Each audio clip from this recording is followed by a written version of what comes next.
لله صلاة دائم بدامة الله.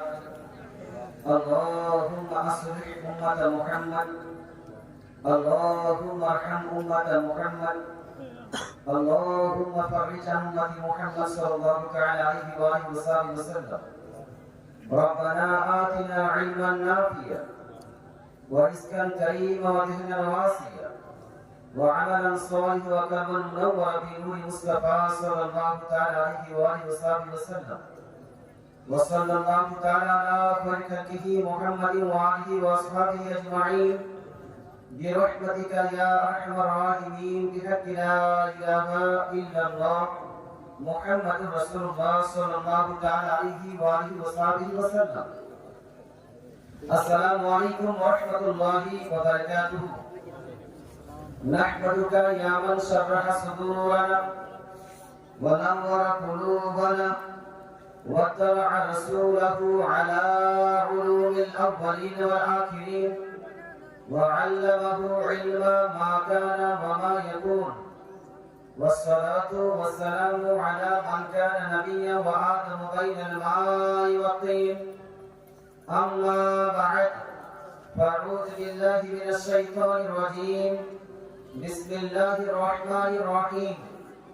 اهدنا الصراط المستقيم صراط الذين أنعمت عليهم. وقال النبي صلى الله تعالى عليه وآله وسلم: طلب العلم فريضة على كل مسلم.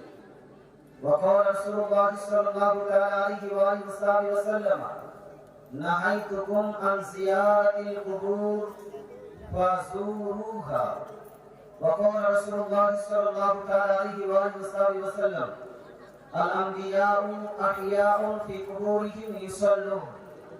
صدق الله العظيم وصدق رسوله النبي الأمين المتين الكريم.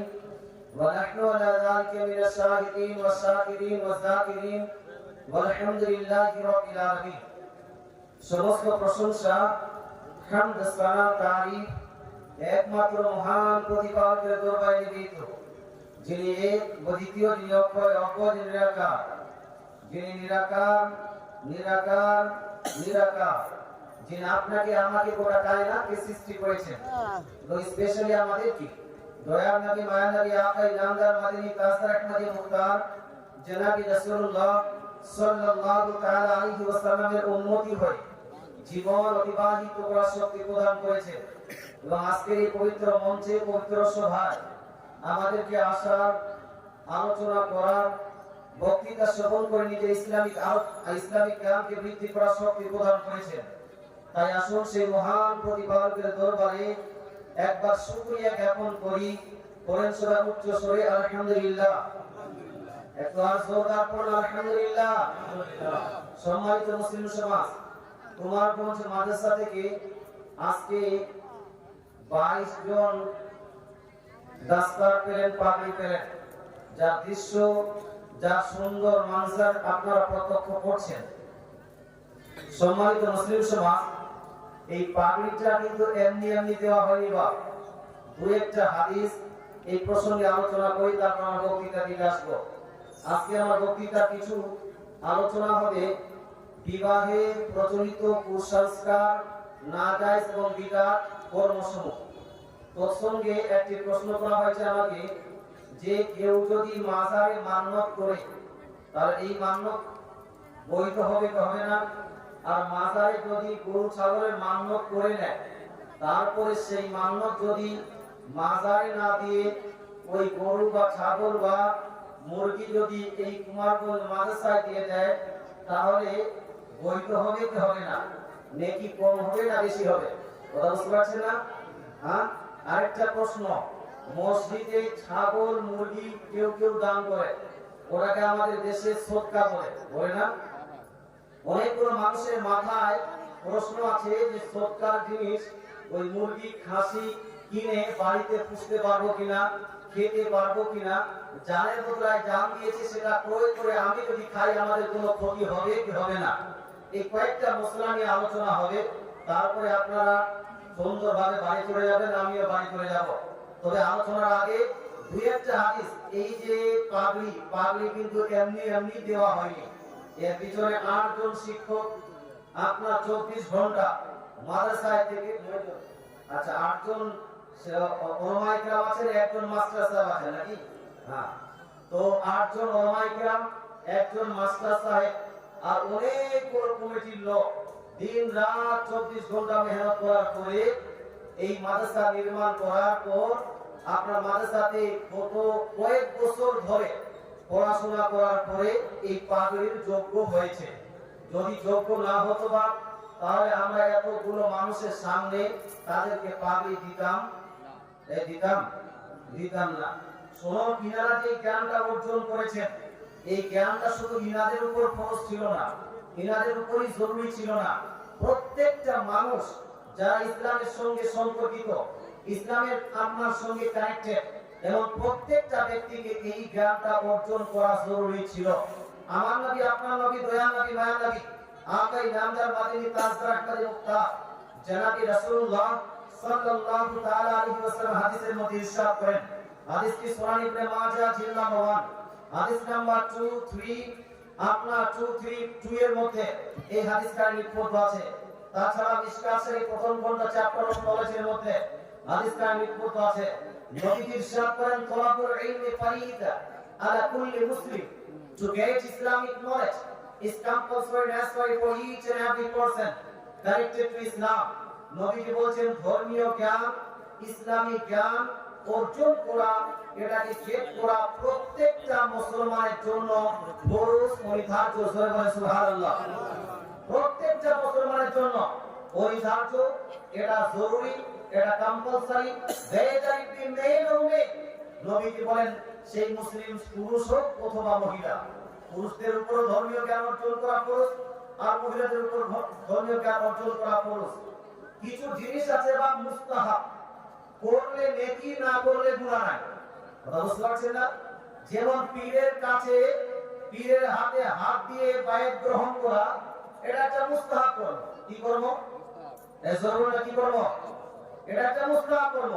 কোন ব্যক্তি যদি ভালো পীর পায়, সঠিক পীর পায়, শর্ত সাপেক্ষ পীর পায়, তার হাতে হাত দিয়ে বা তার কাছে মুরিদ হয়ে যায়, তাহলে আমরা বলবো এটা ভালো কাজ করলো, মুস্তাহাব বা মুস্তাহাব কাজ করলো, এটাতে ও নেকি পেল।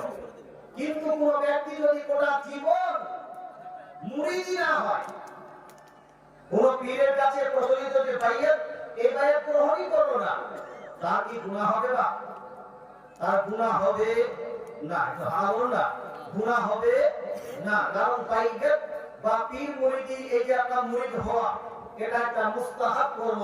করলে নেকি, না করলে কোনো গুনাহ নাই।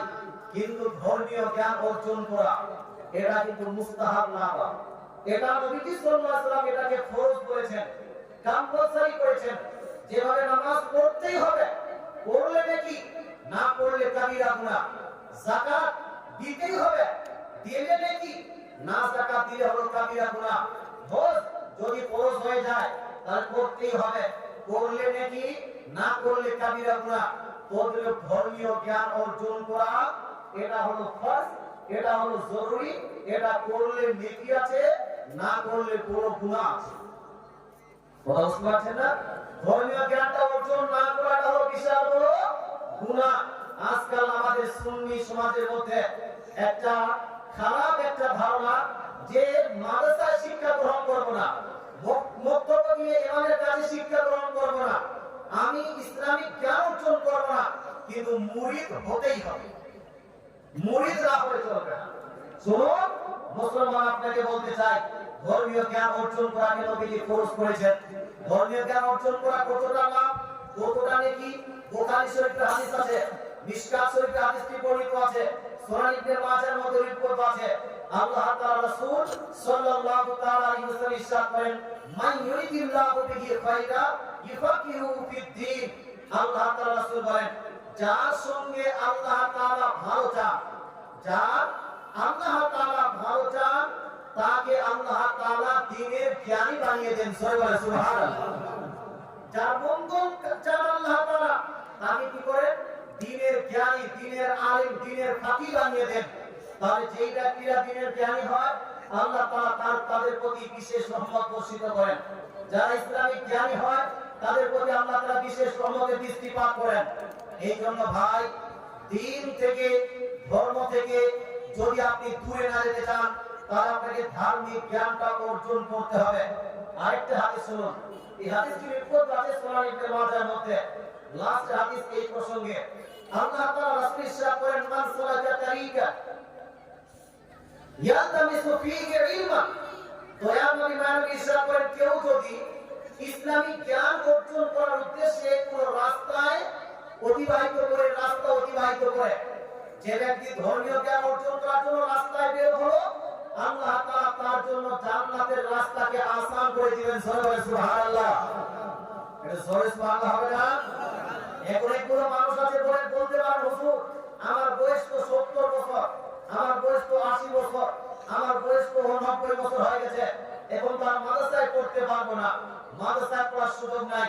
আমি বলবো, ভাই আপনি মাদ্রাসায় ভর্তি হয় দিন রাত মাদ্রাসায় থাকতে পারবেন না সঠিক, কিন্তু আপনি এই বয়সেও আপনার মৌলভী সাহেব অর্থাৎ গ্রামে যে ইমাম সাহেব, সেই ইমাম সাহেবের মাথার কাছে গিয়ে আপনার দিনে আধা ঘন্টা, 1 ঘন্টা, 10 মিনিট, 5 মিনিট, 2 ঘন্টা করে পড়াশোনা করতে পারবেন কি পারবেন না?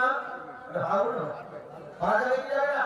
চায়ের দোকানে বসে আপনার 2 ঘন্টা 3 ঘন্টা অতিবাহিত হয়ে যায়, লুডু খেলা আপনার 2 ঘন্টা 3 ঘন্টা অতিবাহিত হয়ে যায়, ইহাই মশাইয়ের সঙ্গে বসে 3-4 ঘন্টা অতিবাহিত হয়ে যায়, আধা ঘন্টা 1 ঘন্টা ইমাম সাহেবের কাছে গিয়ে ধর্মীয় জ্ঞান অর্জন করার কি সময় হবে না?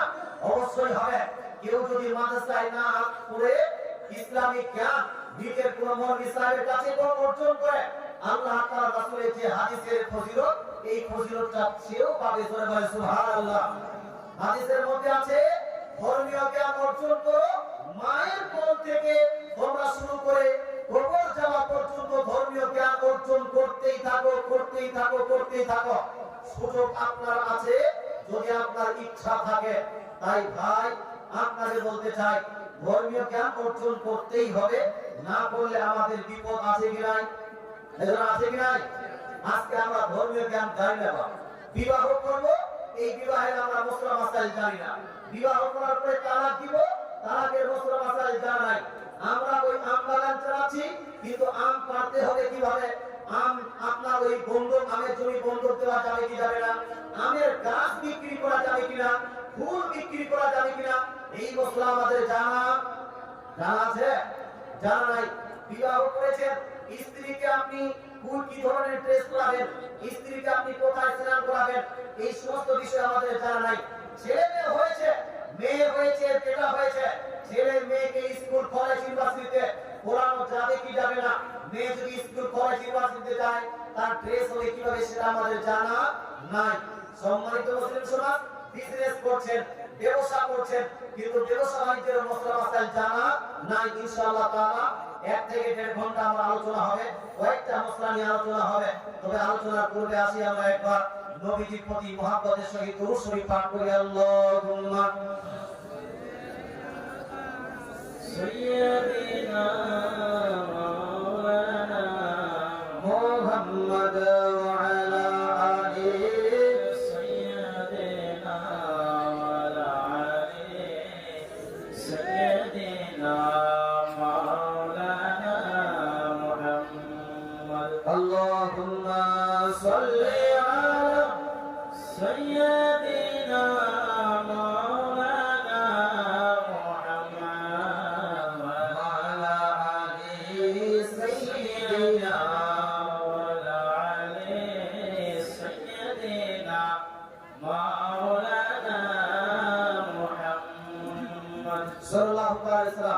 আমি যে বিষয় নিয়ে আলোচনা করতে চাচ্ছিলাম, প্রথম বিষয়টা হলো বিবাহ সংক্রান্ত কিছু আমাদের কুসংস্কার, কিছু নাজায়েজ পর্ব যেটা আমাদের মধ্যে প্রচলিত আছে, সেই বিষয় নিয়ে আলোচনা করব। এই হাদিসটি রিপোর্ট আছে তিরমিজি শরীফের মধ্যে। তিরমিজি শরীফ প্রথম খণ্ড হাদিস নাম্বার 1101 এর মধ্যে। এইরকম যদি সামনে আমাদের হয় তাহলে কিন্তু আলোচনা করা খুব মুশকিল হবে। এটা শরীফ বলি, আল্লাহুম্মা সাল্লি আলা, যারা ছেলেদেরকে কিছু দিবেন তাড়াতাড়ি করে দিয়ে চলে যান। সাইয়্যিদিনা, মহিলারা এখানে আসবেন না, মহিলারা আসবেন না এখানে। ওয়া আলা আলিহি সাইয়্যিদিনা ওয়া আলা আলিহি سيدنا مولانا محمد اللهم صل على سيدنا